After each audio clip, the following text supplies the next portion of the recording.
Hey everyone, and welcome back to the channel. Today, we're diving deep into the lore of Eternia to unravel a fan theory that has been whispered about for decades. One that, if true, completely changes the dynamic of the entire Masters of the Universe saga. Get ready, because we're asking the big question. Is Skeletor actually He-Man's uncle? For many of us who grew up in the 80s, He-Man and the Masters of the Universe was a cornerstone of our childhood. The battle between the heroic He-Man and the villainous Skeletor was the classic good versus evil showdown. He-Man was the epitome of strength and virtue, while Skeletor was this cackling, skull-faced embodiment of pure ambition and malice. But what if their conflict was more than just a fight for Castle Grayskull? What if it was a family feud? Let's start with the basics. We know He-Man is Prince Adam of Eternia, son of King Randor and Queen Marlena. His power comes from the sorceress of Castle Grayskull, and he transforms by holding aloft his power sword and crying out, "By the power of Grayskull."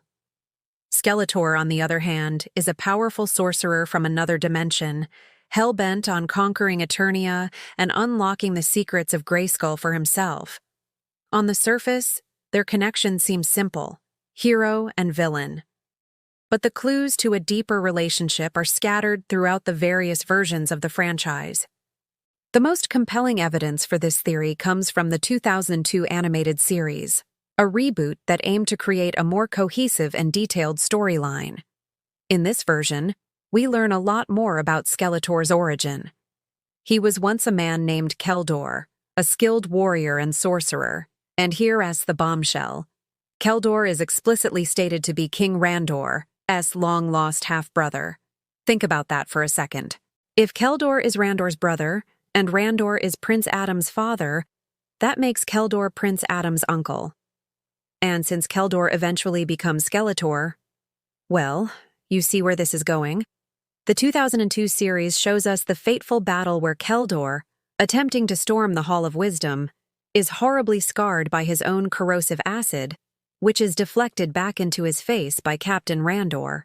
Clinging to life, a desperate Keldor pleads with his master, Hordak, who then magically strips the flesh and skin from his skull, transforming him into the Skeletor we know and loathe. His face is gone, but his identity as Keldor, Randor's brother, remains. This revelation recontextualizes everything. Skeletor's obsession with Castle Grayskull isn't just a generic lust for power, it's a deeply personal vendetta. He feels the throne of Eternia is his birthright. As the older sibling in some continuities, he likely believed he was the rightful heir, but was passed over in favor of Randor. His quest for Grayskull is his attempt to claim the power he believes was stolen from him.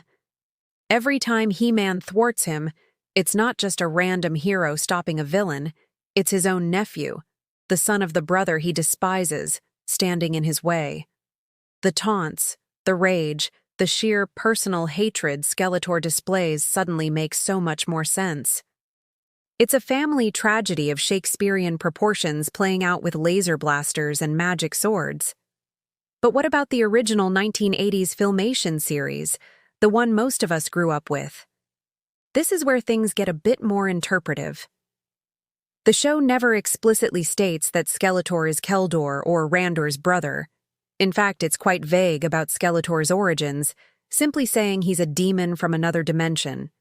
However, the seeds of the idea were planted even back then.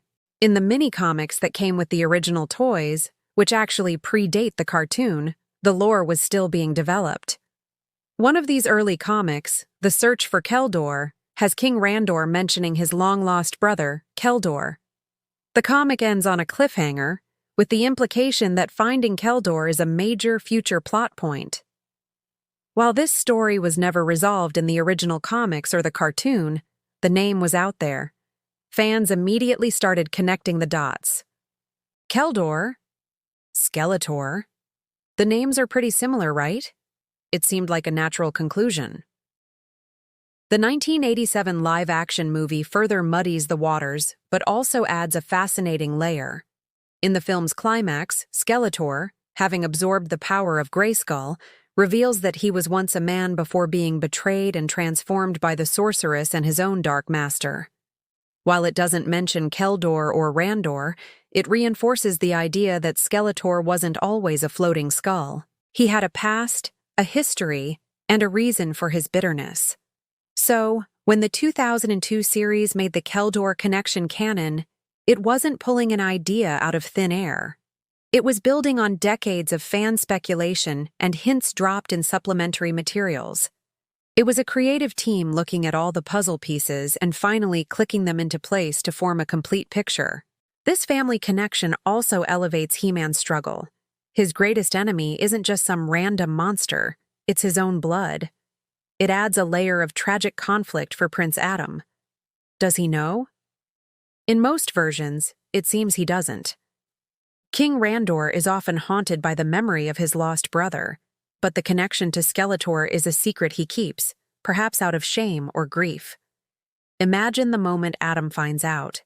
The man he's been fighting his entire life, the source of so much pain and destruction in Eternia, is his father's brother. That's heavy stuff. It forces him to confront the idea that the evil he fights isn't just an external force, but something that can come from within his own family, his own bloodline. Even in the more recent incarnations, like Netflix's Masters of the Universe, Revelation, this family tie is central to the plot. The series fully embraces the Keldor storyline, making the conflict between He-Man and Skeletor a deeply personal generational war. It's no longer just about protecting the castle, it's about breaking a cycle of family trauma and hatred. So, to answer our initial question, is Skeletor He-Man's uncle? The definitive answer is yes, at least according to the most developed and modern versions of the Masters of the Universe canon. While the original 80s cartoon left it ambiguous, the concept of Keldor was present from the very early days. Over time, storytellers have recognized the immense narrative power of this relationship and have woven it into the fabric of Eternia. It transforms a simple good versus evil story into a complex family drama about jealousy, betrayal, and the faint possibility of redemption. It makes Skeletor a more tragic and compelling villain, and adds a profound weight to He-Man's heroism. The battle for Eternia is, and always has been, a family affair. What do you guys think? Does this theory change how you see the classic series? Or did you always suspect there was more to Skeletor's story? Let me know your thoughts down in the comments below. I love reading your theories and takes on these classic characters. Thanks so much for watching and taking this deep dive into Eternia with me. If you enjoyed this video and want more explorations of your favorite cartoons and movies, make sure to hit that like button and definitely subscribe and ring the bell so you don't miss our next adventure. Until next time, stay powerful.